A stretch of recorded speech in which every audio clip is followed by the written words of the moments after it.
प्रसंगातून मी पक्षाचा अध्यक्ष होतो त्यावेळी असे अनेक प्रसंग आहेत की एखाद्या मतदारसंघातल्या एखादी गोष्ट करायची असेल तरी दादांचा फोन यायचा, आपल्याला हेच केलं पाहिजे, हे स्पष्ट मतभेद झाले तरी मला हेच वाटतं असं सांगून फोन ठेवायचे.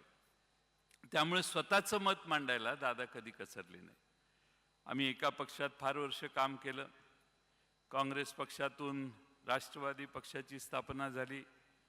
आदरणीय शरद पवार साहेबांच्या नेतृत्वाखाली पवार साहेबांचे त्यांच्यावर प्रचंड मोठे संस्कार होते आणि मी फार जवळून बघितलं अलीकडच्या काळात की पवार साहेबांच्यावर त्यांचं प्रचंड प्रेम होतं. आज खरं म्हणजे पवार साहेबांचा मी तर म्हणेन आजही पवार साहेबांचा हुकमी एक्का अजित पवारच होते. एवढा अजित पवारांच्यावर शरद पवारांचा त्यांच्या कर्तबगारीवर फार मोठा विश्वास होता.